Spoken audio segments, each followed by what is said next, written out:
Hello, कैसे हो आप लोग। मुझे उम्मीद है आप लोग अच्छे हो गए। थोड़ी सी फ्लिकरिंग हो रही है, कोई बात नहीं, एडजस्ट कर लेना। तो इस वीडियो में क्या करने वाले हैं हम लोग, इस वीडियो में स्टील को आगे हम लोग पढ़ेंगे।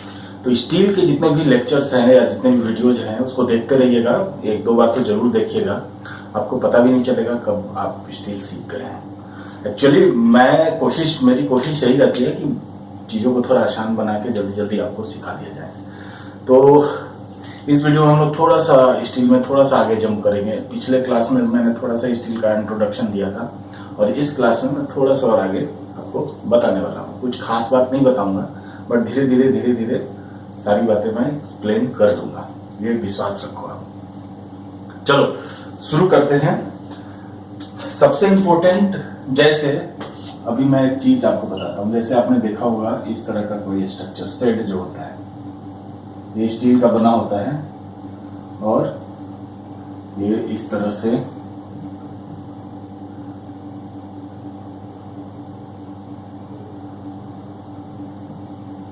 ऐसे बना होता है, इसको बोलते हैं ट्रस। और ये जो ट्रस है इसमें ये सब क्या है, स्ट्रक्चरल मेंबर है।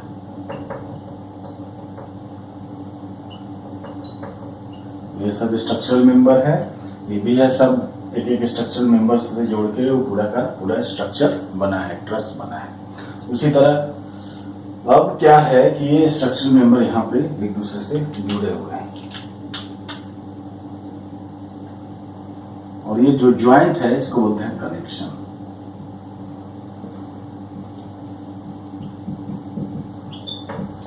तो कोई दो स्ट्रक्चरल मेंबर को जो जोड़ने की प्रक्रिया है उसको बोलते हैं कनेक्शन। और कनेक्शन को बहुत ही डिटेल में समझ के पढ़ना पड़ेगा, क्योंकि अगर हम कोई स्ट्रक्चर बनाना चाहते हैं तो उसके कनेक्शन के भी स्ट्रक्चर कैसे बनेगा, स्ट्रक्चरल मेंबर को जोड़ के बनेगा। जब स्ट्रक्चरल मेंबर को जोड़ के बनेगा तो उसको जोड़ेंगे कैसे, यानी उसको कनेक्ट कैसे करेंगे, उसे कनेक्शन कैसे बनाएंगे, इसके बारे में समझना बहुत जरूरी है। तो कई तरह के कनेक्शंस अवेलेबल हैं और कई तरह के कनेक्शन अवेलेबल है। जैसे पहला है रिवेटेड कनेक्शन, दूसरा है बोल्टेड कनेक्शन, तीसरा है पिन्ड कनेक्शन,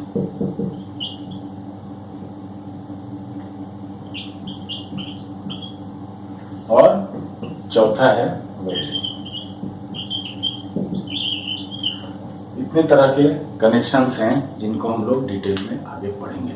तो आज इस रिवेटेड कनेक्शन, बोल्टेड कनेक्शन और पिन कनेक्शन मोर और लेस एक ही तरह का होता है। इसका कॉन्सेप्ट जो है एक है, तो इसको हम लोग एक ग्रुप में रखेंगे और बाकी दूसरे को दूसरे ग्रुप में रखेंगे। तो हमारे पास दो केसेस है, या तो रिवेटेड, बोल्टेड या पिन कनेक्शन या वेल्डेड कनेक्शन।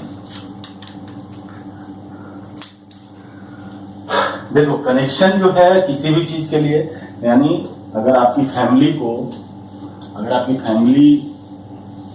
मान लीजिए आपकी फैमिली है, आपकी फैमिली में हर मेंबर क्या है, एक कनेक्शन से जुड़ा हुआ है। वो कनेक्शन जितना मजबूत होगा उतना ही उस फैमिली को बिखरने मतलब वो फैमिली स्टेबल होगी। उसमें कोई भी बात, अगर कोई अनवांटेड घटना घटे तो भी वो फैमिली एक्सप्लोड नहीं होगी, ब्रेक नहीं होगी, डिवाइड नहीं होगी। उसी तरह एक स्ट्रक्चर का जितना भी स्ट्रक्चरल कनेक्शन है वो अगर एडिक्वेट लोड है, एडिक्वेटली डिजाइंड है, तो वो स्ट्रक्चर स्टेबल होगा, वो टूटेगा नहीं, बिखरेगा नहीं। तो इंजीनियर को ये अश्योर करना है कि जो भी कनेक्शंस हैं वो जो भी लोड ट्रांसफर करना है उसके लिए एडिक्वेट है।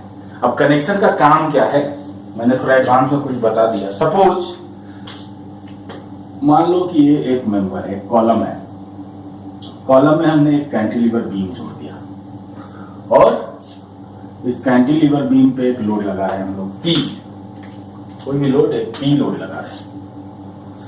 तो लोड हम यहां लगा रहे हैं, लेकिन यही लोड इस स्ट्रक्चरल मेंबर से होके, और यहां पे क्या किया हमने, यहां पे कुछ कनेक्शन किया है, यानी इस मेंबर को इस मेंबर से यहां पे कनेक्शन के द्वारा जोड़ दिया है। तो क्या होगा, ये लोड इस मेंबर से ट्रांसफर होके और इस कनेक्शन के थ्रू इस मेंबर में आके फाउंडेशन में चला जाएगा।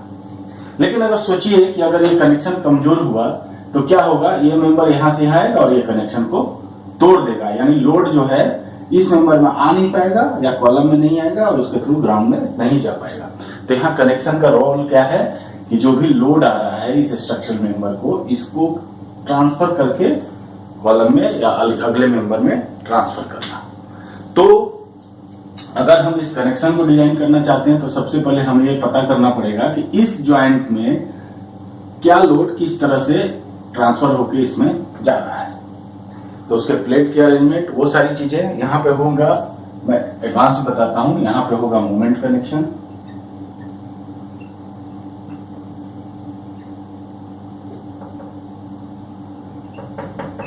मोमेंट कनेक्शन जो है क्या होगा, यहाँ P लग रहा है तो P इंटू ये डिस्टेंस x है तो px जो मोमेंट है उसको यहाँ से यहाँ ट्रांसफर कर रहा है। तो ये सारी चीजें जब हम मोमेंट कनेक्शन पढ़ेंगे तब उसके बारे में मैं ज्यादा बताऊंगा। बट अभी इतना मान लीजिए कि कनेक्शन जो है वो लोड या मोमेंट या जो भी है उसको ट्रांसफर करता है एक मेंबर से दूसरे मेंबर में, और वो जितना उस कनेक्शन में लोड ट्रांसफर होना है उसकी एक एग्जैक्ट कैलकुलेशन होनी चाहिए, तभी हम कोई इकोनॉमिकल कनेक्शन को डिजाइन कर पाएंगे। तो इस वीडियो में थोड़ा बहुत मैं इंट्रोडक्शन दूंगा रिवेटेड कनेक्शन के बारे में।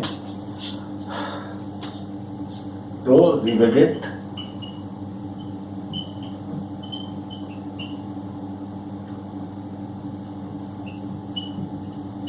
अब रिवेटेड कनेक्शन क्या है, मान लीजिए कि एक प्लेट है, ठीक है, प्लेट ये है और इसी के ऊपर एक और प्लेट है, मान लीजिए एक और प्लेट है, ये दो प्लेट हैं और इन दो प्लेटों को जोड़ना है। इन दो प्लेटों को जोड़ना है तो कैसे जोड़ेंगे, इस प्लेट को उठा के इस प्लेट पर रख देंगे। तो मान लीजिए कि इस प्लेट को मैं रेड से बना रहा हूं, ऐसे रख दिया, इस प्लेट को उठा के यहाँ रख दिया और यहाँ पे एक रिवेटिंग कर दिया। रिवेटिंग का मतलब कि एक रिवेट को एक होल किया, यहाँ होल किया और एक रिवेट इसमें घुसाया और रिवेट के साथ उसके दोनों तरफ हेड बना दिया। अब इसको अगर हम यहां से देखें अगर इस रिवेट को, तो ये इस तरह से सेक्शन ये दिखेगा।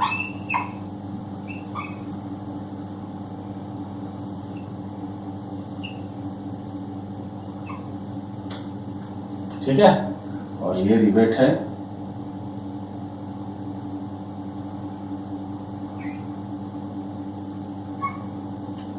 तो ये दोनों रिवेटेड कनेक्शन से जुड़ गया। अब अगर इधर कोई फोर्स लगाएंगे, इधर कोई फोर्स लगाएंगे तो ये दोनों अलग नहीं होंगे, एक दूसरे से जुड़े रहेंगे, अलग नहीं होंगे। तो इस टाइप का रिवेटेड कनेक्शन होता है। कई तरह के रिवेटेड कनेक्शन होते हैं। ये तो डबल हेडेड है, राउंडेड हेडेड है, इसको एक होता है काउंटर संक रिवेट। काउंटर संक रिवेट में क्या होता है कि जो रिवेट होता है वो मेटल या मेंबर के अंदर ही ऐसे चला जाता है, यानी ऊपर कुछ भी नहीं निकला रहता है, इसके अंदर गया और नीचे से हम लोग ठोक के, इसको कहते हैं काउंटर संक रिवेट। इसमें क्या होता है कि रिवेट जो है, जो स्ट्रक्चरल मेंबर है उसी के अंदर चला जाता है और सरफेस जो होता है उसका बिल्कुल प्लेन हो जाता है। उसी तरह डबल हेड काउंटर संक भी हो सकता है दोनों तरफ, तो दोनों तरफ होगा तो ये इस तरह से बन जाएगा। तो ये इस तरह का रिवेट होगा, लेकिन ऊपर चिकना रहेगा और एक दूसरे को जोड़ के रखेगा। तो आइए मैं कुछ नोटेशन के बारे में आपको बताता हूं कि जो रिवेट होते हैं उसको कैसे नोटेशन से हम लोग दिखाते हैं।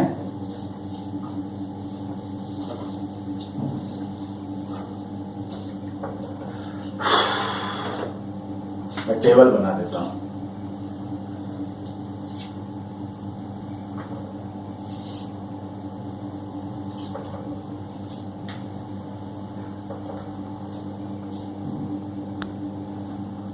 चलिए रिवेट के नोटेशंस के पहले थोड़ा सा कुछ और बातें बता देता हूं कि रिवेट जो है कई टाइप्स के होते हैं। रिवेट को जो ड्राइव करते हैं। जैसे रिवेट को इसके अंदर डालना, दो प्लेट के अंदर ऐसे है, इसके अंदर ऐसे रिवेट को डालना। एक तरफ तो मान लीजिए पहले से हेड बना होगा और दूसरे तरफ से इसको हेड बनाना। इस प्रक्रिया को रिवेट ड्राइविंग कहते हैं और ये हाइड्रोलिक या न्यूमेटिक फोर्सेस के द्वारा इसको बनाते हैं। तो रिवेट 2-3 तरह के होते हैं। एक होता है पावर ड्रिवेन शॉप रिवेट, यानी रिवेटिंग जो होता है वो शॉप में यानी फैब्रिकेशन यार्ड में करते हैं, न्यूमेटिक पावर के द्वारा या हाइड्रोलिक पावर के द्वारा। और दूसरा होता है पावर ड्रिवेन फील्ड रिवेट, यानी फील्ड में साइट के ऊपर ही जब जोड़ना होता है तो 2 मेंबर को सटाया, उसमें रिवेट लगाया और उसको ड्राइव कर दिया।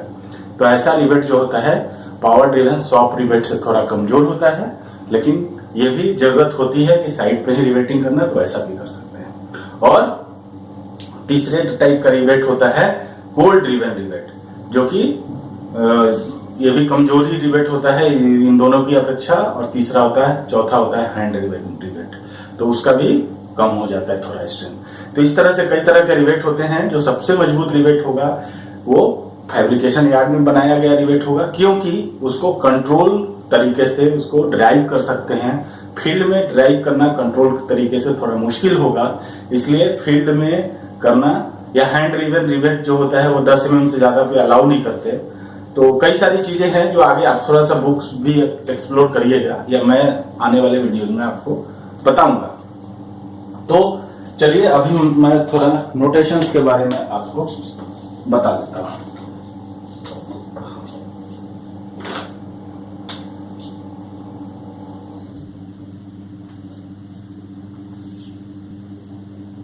इसमें जो पहला टाइप का है वो है जनरल रिवेट। तो जनरल रिवेट को क्या करते हैं, बस सीधे प्लस साइन से दिखा देते हैं। ये जनरल रिवेट हो गया। और अगर इसका सेक्शन देखें तो सिंपल सा ऐसा सेक्शन इसका दिखता है। इस तरह से एक जनरल रिवेट को हम लोग दिखाते हैं। और अगर हम काउंटर संक वन साइड दिखाएं, अगर काउंटर संक वन साइड या वन साइड के बदले का है बैक साइड। अगर बैक साइड दिखाएंगे तो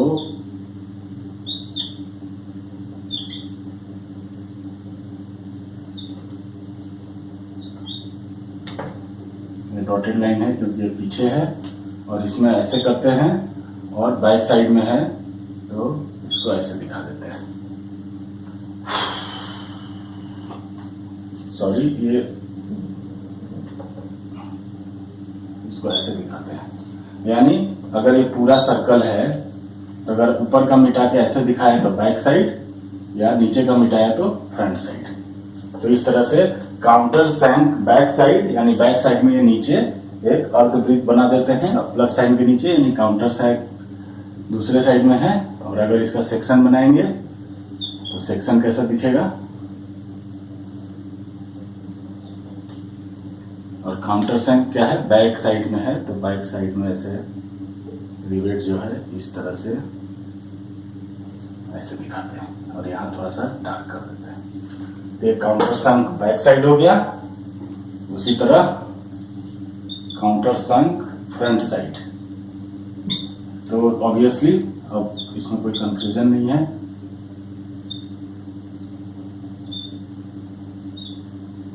रोटेट कर देते हैं इसको, यहाँ प्लस और यहाँ से ऊपर से, और ऐसे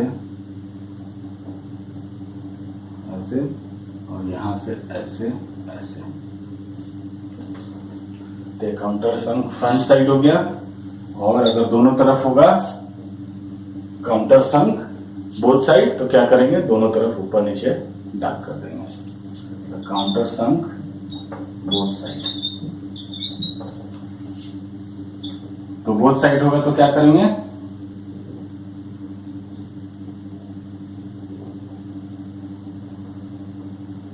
ये प्लस और सर्कल, ऊपर नीचे दोनों है तो प्लस प्लस सर्किल।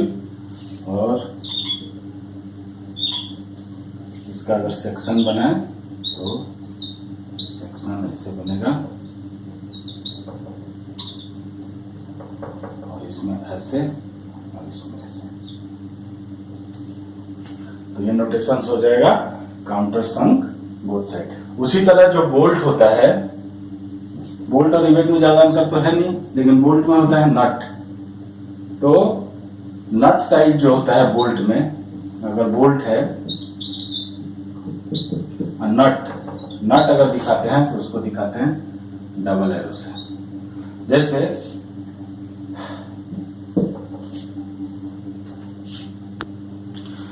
तो सबसे पहले तो जो हम प्लान में सीख लें कि बोल्ट को कैसे दिखाते हैं। तो अगर बोल्ट दिखाना है, अगर प्लान में दिखाना है तो सिंपल, अगर ऐसे हम 2 प्लेट दिखा रहे हैं, ये तो डॉटेड होगा,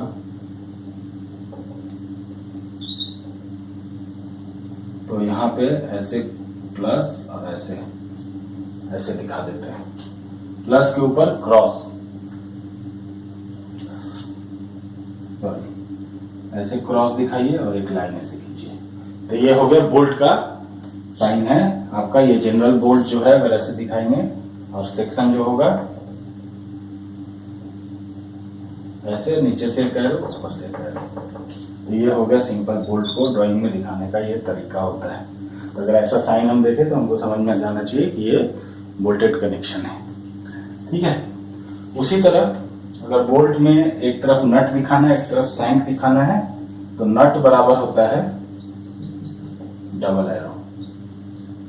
तो डबल एरो दिखाने के लिए क्या करेंगे, सेक्शन में ये ज्यादा समझ में आएगा,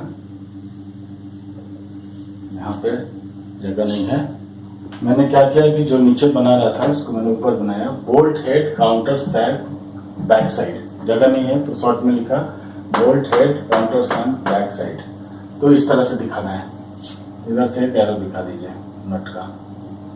तो बोल्ट हेड काउंटर संक है बैक साइड, उसी तरह फ्रंट साइड होगा तो क्या हो जाएगा, ये ऊपर से हो जाएगा। बाकी जो मैंने रिवेट में दिखाया तो उस तरह से आप इसको रिपीट कर लीजिए। तो बोल्ट दिखाने का तरीका बताया, रिवेट दिखाने का तरीका बताया। रिवेट कनेक्शन में और बहुत सारे फंडे हैं, कितने तरह के कनेक्शंस हो सकते हैं वो सारे अगले वीडियो में मैं डिस्कस करूंगा। इस वीडियो में मैं आपसे थोड़ा ब्रेन स्टॉर्मिंग के लिए रिक्वेस्ट करता हूं। क्या एक क्वेश्चन आता है, what is the difference between RCC structure and steel structure. तो ये मैं नहीं बताऊंगा, ये तो पहले सबसे पहला एक ज्ञान देता हूं। अगर आप एग्जाम हॉल में हैं और कोई क्वेश्चन आता है आपके सामने, और क्वेश्चन ऐसा होता है जैसे ये, आपने आरसीसी भी पढ़ा, स्टील भी पढ़ा, लेकिन अब अंतर क्या है इसके बारे में पढ़ा नहीं, तो आप क्या करेंगे, तो इसका इस्तेमाल करेंगे। जो भी जानते हैं उसको अपनी भाषा में साफ साफ कॉपी में लिखिए। लिखने के बाद डेफिनेटली आपको मार्क्स मिलेंगे। तो मैं आपको एक होमवर्क देता हूं कि आप steel structure and concrete structure के बीच में क्या डिफरेंस है वो लिखिए। 5 पॉइंट लिखिए, और 5 पॉइंट में या तो कमेंट कीजिए, कमेंट नहीं करना चाहते तो मुझे मेल कीजिए। मैं देखना चाहता हूं कि आप एक्चुअली में कितना सिंसियर हैं। बहुत सारे लोगों ने कमेंट किया, यार स्टील का अगला वीडियो लगाओ, स्टील का अगला वीडियो लाओ। ये लो अगला वीडियो तो आ गया। कुछ लोगों ने इसका पिछले वीडियो में मैंने एक बुक थी पीएन खन्ना की बुक, उसका अनबॉक्सिंग किया था, उसके बारे में थोड़ा बताया था। तो एक किसी ने कहा था कि आप प्लीज अनबॉक्सिंग ना करो, सब्जेक्ट पढ़ाओ, चैप्टर पढ़ाओ। तो अच्छी बात है, आपका जो भी सजेशन है मैं मानता हूं, लेकिन यार देखो ये काम जो है मैं आपके कंप्लीट डेवलपमेंट के लिए करता हूं। तो मैं चाहता हूं कि कुछ चीजें ऐसी हैं जो मैं नहीं बता पा रहा, या कुछ ऐसी चीजें हैं जो आपको जाननी चाहिए किसी बुक के बारे में, कोई इन्फॉर्मेशन हो, तो वो सब मैं देने की कोशिश करता हूं। हो सकता है कुछ लोगों को ये अच्छा ना लगे, तो उनसे मेरा माफी है, लेकिन बहुत लोगों को ये बुक का इन्फॉर्मेशन अच्छा लगा। कुछ लोगों ने रिक्वेस्ट भी किया है कि मैं और भी बुक्स के बारे में बताऊं, तो डेफिनेटली आने वाले डेज में बुक्स के बारे में और भी कोई इन्फॉर्मेशन, साइंस और जो भी है वो मैं दूंगा, जरूर दूंगा, जो भी मुझे देने की इच्छा होगी। वैसे ये सारे टॉपिक्स जो है मैं धीरे धीरे डिस्कस तो कर ही रहा हूं, तो करता रहूंगा। तो बाकी आप लोग जो है जो वीडियो है उसको देखिए, उसको समझिए, उसको थोड़ा सा एक्सरसाइज कीजिए, थोड़ा और एक्सप्लोर कीजिए, थोड़ी और बुक्स देखिए, ताकि उसमें आप परफेक्ट हो सके। ये कोई जोक या कॉमेडी सीन नहीं है कि आपने 10 मिनट 20 मिनट इसको देखा और भूल गए, फिर ये किसी काम का है नहीं। मैं विश्वास दिलाता हूँ आपको कि मेरे वीडियो देखने के बाद जब आप बुक्स पढ़ेंगे तभी आप अच्छी तरह से तैयार हो सकते हैं। और जब आप बुक्स पढ़ेंगे तो बुक्स 100 गुना ज़्यादा जल्दी समझेंगे। समझना तो आपको बुक से है, प्रैक्टिस आपको बुक से करनी है। तो प्लीज़ बुक से नाता जोड़िए। चलिए, आज मैंने इतनी चीज़ें बताई, इनको बुक्स में पढ़िए और बताइए और आपने क्या सीखा। कमेंट में लिखिए कि इसको पढ़ने के, इसको रिवाइज करने के चक्कर में जब आपने बुक खोला तो और आपने क्या सीखा, उसको कमेंट में लिखिए। मैं चाहता हूं कि एक दो तरफा काम हो, मैं भी थोड़ा मेहनत करूं तो थोड़ा आप भी मेहनत करो। मोटिव ये है आपको सिखा देना, आपको लायक बनाना। लायक आप तभी बनेंगे कि इसको एंटरटेनमेंट की तरह देख के फिर भूल जाएंगे, क्या फायदा है। एंटरटेनमेंट की तरह देखिए, थोड़ी सी मेहनत कीजिए, मजे में मेहनत कीजिए, तब आप जाके। अगर ये वीडियो आपको पसंद आया तो प्लीज इस वीडियो को लाइक करिए। अगर आप ये वीडियो पहली बार देख रहे हैं तो नीचे एक सब्सक्रिप्शन का बटन है, उसको दबाइए तो आपको मेरे इस चैनल पे अपलोड होने वाले सारे वीडियो की नोटिफिकेशन मिलेगी। और अगर आप पहले से ही सब्सक्राइबर हैं तो सब्सक्राइबर बटन के बगल में घंटा दिख रहा होगा, उसको दबाइए तो आप सबसे पहले इस चैनल पर अपलोड होने वाले वीडियो देख पाएंगे। मुझे पूरी उम्मीद है कि ये वीडियो आपके लिए बहुत फ्रूटफुल रही होगी। इस वीडियो को एक दो बार और देखिए, अगले वीडियो का इंतजार कीजिए। बहुत जल्द आगे की वीडियो, आगे की चीज़ें मैं एक्सप्लेन करने वाला हूँ। तो thanks for watching full, bye bye.